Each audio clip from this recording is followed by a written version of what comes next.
Bonjour à tous, donc je vous retrouve cette fois-ci pour une vidéo sur la présentation de la X-Tool M1 Ultra. Donc comme j'ai mis en ligne récemment une vidéo avec son déballage et son installation, j'avais dit que je ferais une vidéo de présentation de la machine pour donner ses caractéristiques, ce qu'elle fait, ses points forts, ses points faibles par rapport à l'ancien modèle que j'avais avant. Donc là, je vais la faire maintenant. Donc en avant pour une petite présentation de la X-Tool M1 Ultra. Donc voilà la X-Tool M1 Ultra, donc la nouvelle machine de chez la marque X-Tool, qui est une marque de machine laser du coup. Donc pour présenter cette petite machine, enfin cette grosse machine on va dire plutôt, c'est une machine hybride, tout comme le premier modèle qui était sorti chez eux, la X-Tool M1. Donc celle-ci c'est la M1 Ultra, elle fait ce que faisait la X-Tool M1, mais en plus de ça, elle fait plus de choses. Elle est capable de faire comme les poteurs de découpe type Cricut Maker, Cricut Maker 3, Cricut Explore. Je vais vous montrer ça du coup. Alors, on va se rapprocher un tout petit peu. Donc là, voilà l'intérieur de la machine. Donc comme je disais, elle est capable d'utiliser des lames comme les machines Cricut, Silhouette ou Brother, Scan Cut, tout ça. Donc là, voilà la lame fine de la machine. Donc elle se place tout comme dans une Cricut, elle a ou même une Silhouette, un compartiment pour elle en fait. Hop. Il suffit juste de la mettre dans son compartiment, on referme et elle est installée. Donc moi ce que je fais c'est que je la laisse s'installer puisque bon, je l'utilise quand même régulièrement pour couper du thermocollant. Donc moi elle reste en place. Ensuite on peut également dessiner avec, donc tout comme une Cricut Maker ou une Cricut Explore, on peut utiliser des stylos avec cette machine. Donc X-Tool vend avec la machine, donc selon le pack qu'on prend, moi j'ai pris le pack avancé avec tous les accessoires, tout ça. Les stylos sont vendus avec, donc c'est des stylos comme ça. Donc comme on a chez Cricut, pour les Joy ou les Maker, même principe. On a le stylo, on a l'adaptateur pour mettre le stylo dedans. On le met dedans. Ensuite, on a juste à l'insérer dans le petit compartiment qui va bien à la place de la lame. On referme et voilà. Et ensuite, on lui dit d'écrire ce qu'on veut écrire ou de dessiner même. Donc voilà pour l'option stylo. Ensuite, hop, on va refermer. Elle est également vendue avec, donc selon le pack que vous prenez, bien sûr, sinon elle est vendue juste avec la lame fine et son module laser. Donc elle est également vendue avec d'autres lames en fait, qui correspondent aux lames disponibles séparément pour ceux qui ont une Cricut Maker par exemple. Elle est vendue avec une lame couteau, donc comme les Cricut Maker du coup, pour couper tout ce qui est petit bois ou matériau un peu plus épais et plus dur du coup. Elle est vendue avec un embout pour le foil, exactement comme les Cricut du coup. Désolée de parler de Cricut, mais moi j'avais une Cricut avant, donc je sais comment elles sont, du coup comment elles fonctionnent. Donc l'embout foil de la machine X-Tool, qui peut également faire office de pointe pour René. Donc si vous voulez faire des constructions en papier, du papier craft ou des trucs comme ça, c'est possible aussi. Donc voilà pour ça. Donc chaque outil a son petit capuchon de protection, donc ça je trouve super. Ensuite, bien évidemment, elle a également une lame rotative pour couper le tissu. Donc là, je trouve ça super, vraiment super pratique. Donc la lame rotative pour couper le tissu, et tout comme bien évidemment les autres machines dont j'ai parlé juste avant, les Cricut, elle est vendue bien sûr avec deux tapis. Donc un tapis rose pour tout ce qui est textile avec la lame rotative du coup, et le tapis bleu pour tout ce qui est vinyle, le papier un peu épais, thermocollant, tout ça, avec du coup les lames avec la lame fine, et les autres lames aussi également.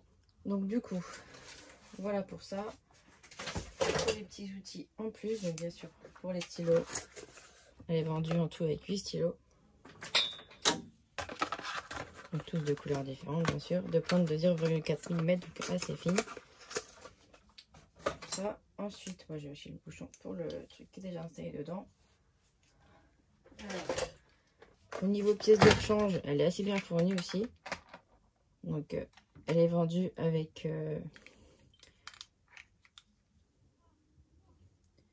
des lentilles de rechange. Ça, c'est pour le laser, du coup, il y en a 2. Donc ça, je trouve ça pas mal aussi. Bon, j'ai toujours pas usé, mais non, elle fonctionne toujours très très bien. Avec un tournevis, si on a besoin. Et un petit dongle USB en plus, si jamais on perd le premier qu'on a installé dans la machine. Comme je disais, j'en ai parlé dans la vidéo d'installation, c'est le petit dongle qui permet de faire en sorte que les modules fonctionnent. Les différents modules de la machine fonctionnent.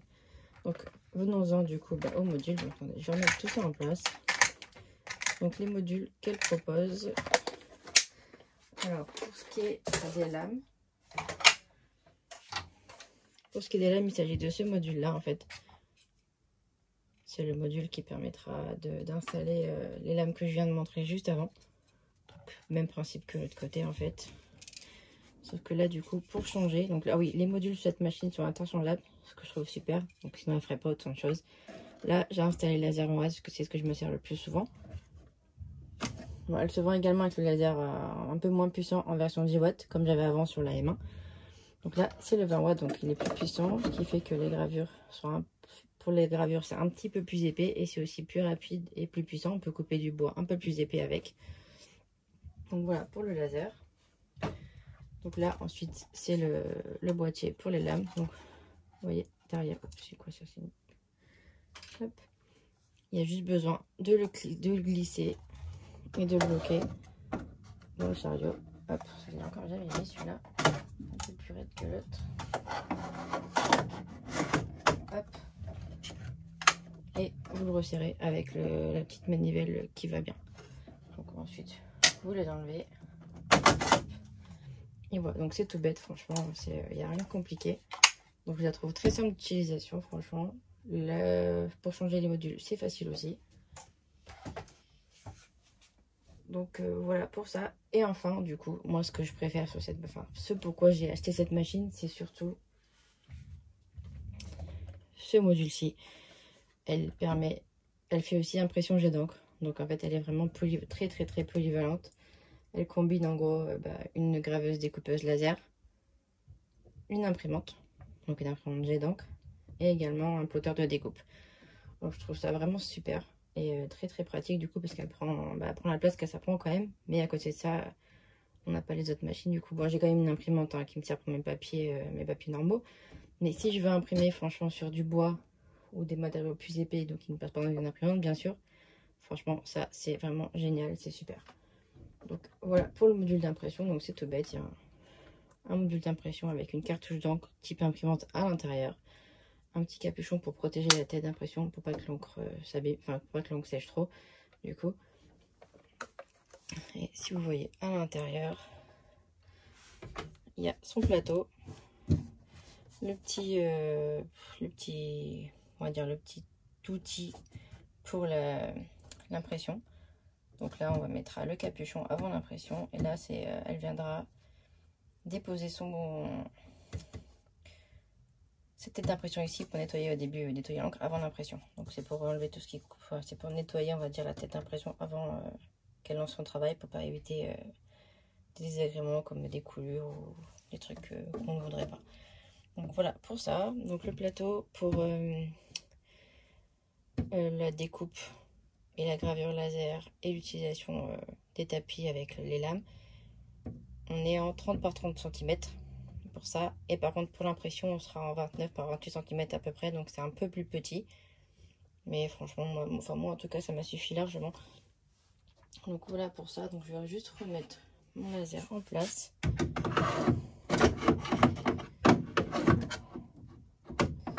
Ah, je vais y arriver. Hop. Voilà. Hop. Facile avec deux mains quand même. Donc voilà pour la machine pour l'instant. Donc tout ce qu'elle fait.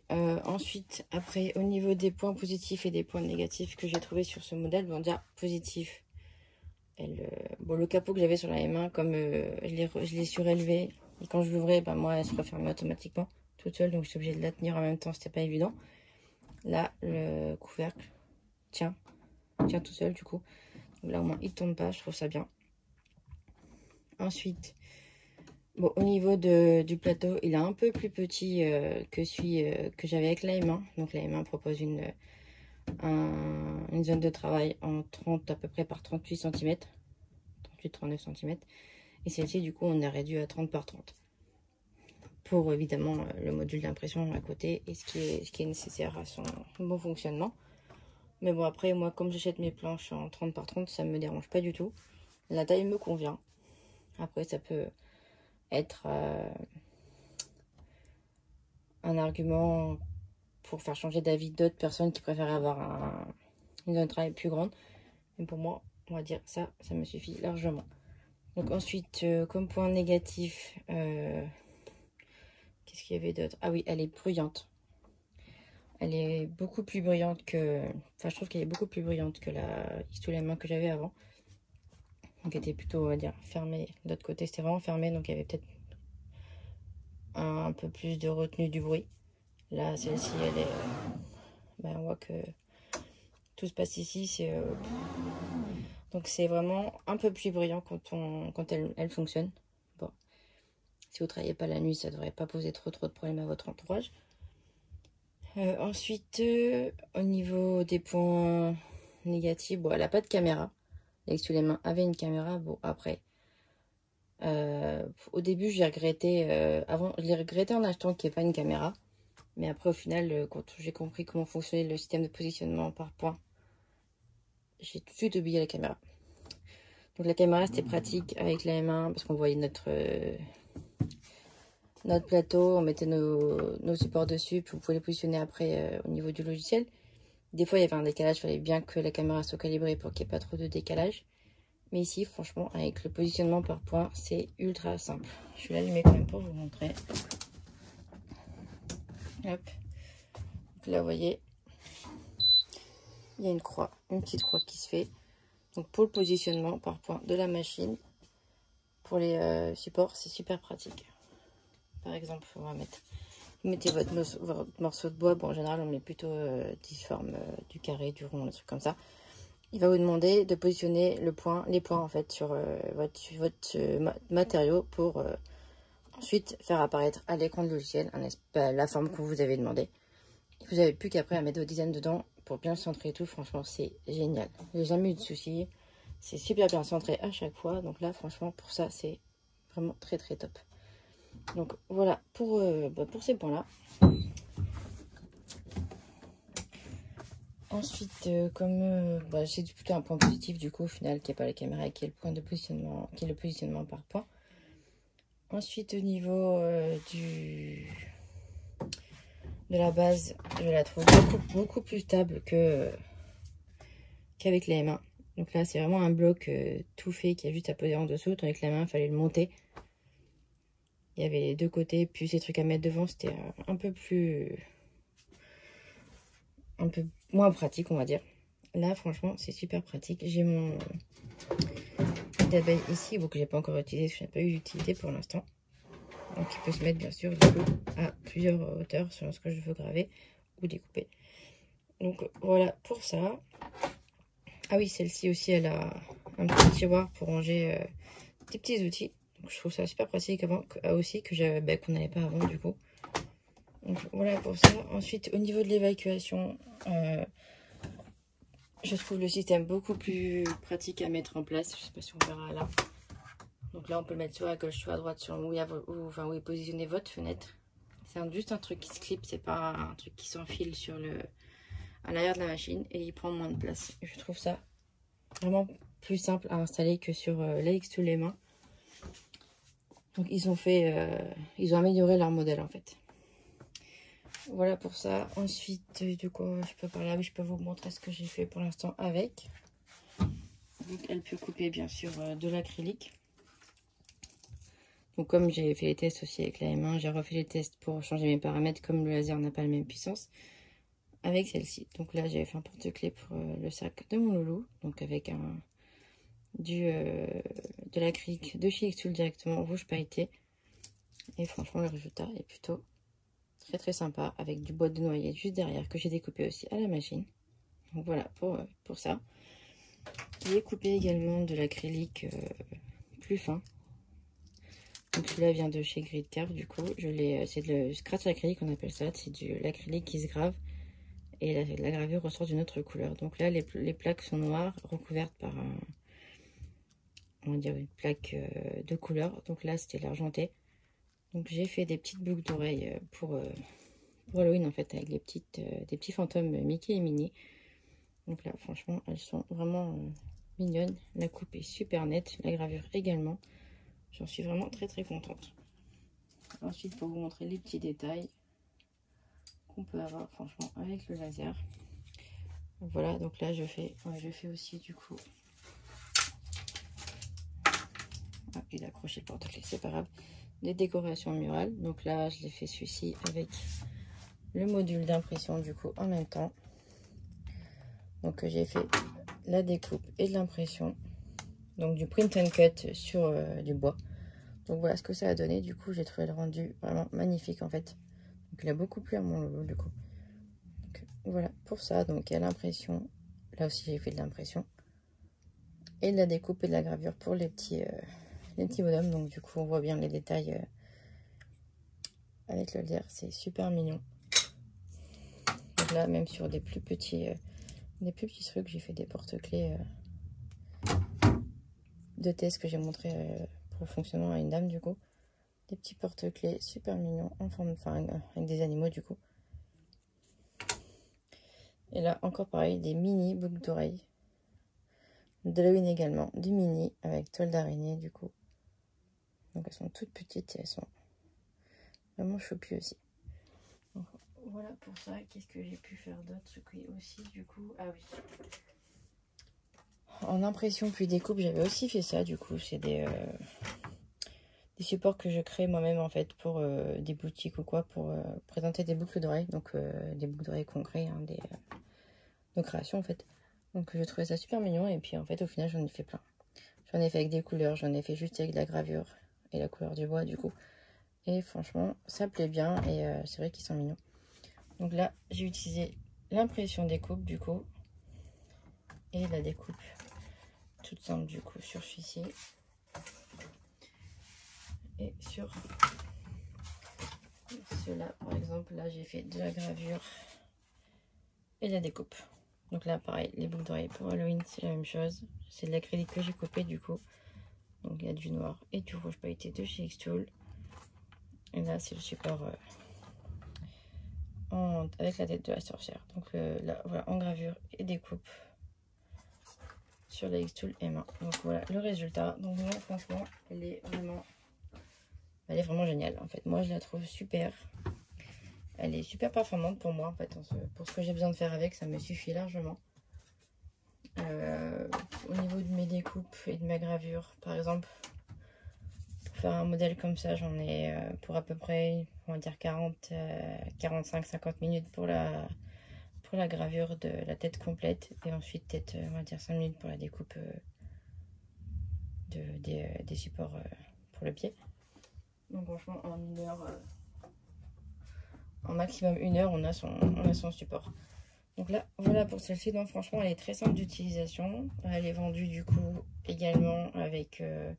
bon, ça dépend le pack que vous prenez. Moi, j'ai pris le pack avancé, comme j'avais déjà le RA2 de mon ancienne machine, auquel j'ai ajouté le RA6, donc le nouveau RA6 de chez Xtool, qui est plus pratique, je trouve. Donc moi, je le mets toujours en automatique pour qu'elle choisisse en fait comme soufflerie. Elle est vendue aussi avec le boîtier de sécurité incendie. En cas de départ de feu, ben, elle va se mettre en route et puis elle va l'éteindre. Donc voilà pour la machine. Je pense qu'on a on n'a pas fait le tour. Il manque encore un truc. Donc elle est vendue du coup, celle-ci avec des prismes, tout comme la M1 avant elle. Et cette fois-ci, on a droit à des supports. Des supports en plus pour mettre les prismes dedans. Donc du coup je vous montre comment ça fonctionne. Hop là. On a le support et on a bien sûr on a assez de prismes hein, bien sûr. On met ces prismes en place. Moi j'alterne, j'en laisse un vide, j'en mets un hop comme ça. Ensuite ça vous le prenez, vous le mettez, vous le laisserez bien sinon ça s'en va. vous les mettez dans votre machine, vous les enlevez, vous faites comme vous voulez. Et c'est plutôt pratique parce qu'en fait, ils bougent pas. Ils sont bien placés une fois qu'on les met là-dedans. Je trouve ça pratique. Alors, par contre, attention, ça ne doit pas être en contact avec le laser, sinon ça prend feu. Donc, je préfère prévenir que guérir. Il faut faire vraiment attention de les mettre bien loin de laser. Donc, vraiment, hors de la zone de travail, c'est le plus approprié du coup. Donc, voilà pour ça. Je ne vais pas vous faire peur, hein, mais je préfère quand même prévenir que vaut mieux faire attention avec ces outils-là. Ou si vous préférez ne pas les utiliser, vous pouvez ne pas les utiliser non plus. Les prismes fonctionnent aussi très bien quand ils sont posés sur le plateau sans le support. Donc voilà pour ça. Donc bon, ce que je vais présenter prochainement, ça sera des tests avec des matériaux que m'a envoyé Xtool. Donc la machine, je me la suis payée. Donc je me la suis payée moi-même du coup. Donc j'ai pris le pack avancé comme je disais avec la base, le Air Assist en plus. Et il existe aussi le kit de luxe avec tout la base, le Air Assist, le RA2 Pro en plus. Des kits de matériaux, tout ça. Qui est un peu plus cher du coup. Là, moi, ma machine, je m'en suis sortie à peu près avec... elle était en promo quand je l'ai acheté, donc à peu près, on va dire 2000 €, un petit peu moins. Donc voilà pour ça. Ensuite, qu'est-ce que je peux vous dire d'autre? Ah oui, du coup, la prochaine fois, je ferai des vidéos de tests de matériaux. Que Xtool m'a demandé récemment de collaborer avec eux. Donc, ils m'ont envoyé des matériaux pour que je puisse les tester avec la machine et en faire des vidéos pour montrer comment ça fonctionne, le rendu avec tout ça. Donc, c'est ce que je ferai. Donc, je trouve ça super qu'ils m'aient proposé ça. Moi, ça me fait super plaisir parce que j'aime vraiment cette marque et leur machine du coup. Et donc, si jamais elle vous intéresse, n'hésitez pas à revenir vers moi. Je mettrai un lien dans la description de la vidéo, le groupe que j'ai créé sur Facebook destiné au laser du coup et à Xtool. Et je vous donnerai également, si jamais vous voulez vous la procurer, un lien d'affiliation que m'a donné Xtool. Donc en fait le but du lien c'est que... Et ça montre aussi à Xtool que du coup je suis bien sérieuse dans ce qu'ils veulent que je fasse avec eux quoi en fait. Donc je leur prouve bien que je suis bien investie en fait dans leur machine en fait. Et rien que pour les tests tout ça. Donc je pourrais aussi vous proposer d'autres trucs en plus. Donc du coup... Donc voilà, donc pour cette machine là on a terminé. Donc moi franchement je la trouve, faut ainsi dire, elle est vraiment géniale, elle est top, je l'aime beaucoup. J'adorais la M1, j'adorais vraiment la M1, mais celle-ci franchement je la préfère. Elle fait plus de choses, elle est plus simple à utiliser, plus facile à nettoyer également du coup. Non franchement elle est top en fait, je sais pas quoi dire d'autre. Moi, j'adore et je fais plein de trucs avec. Donc ça, c'est génial. Donc, je vous retrouve dans des prochaines vidéos pour les tests de matériaux. À très bientôt!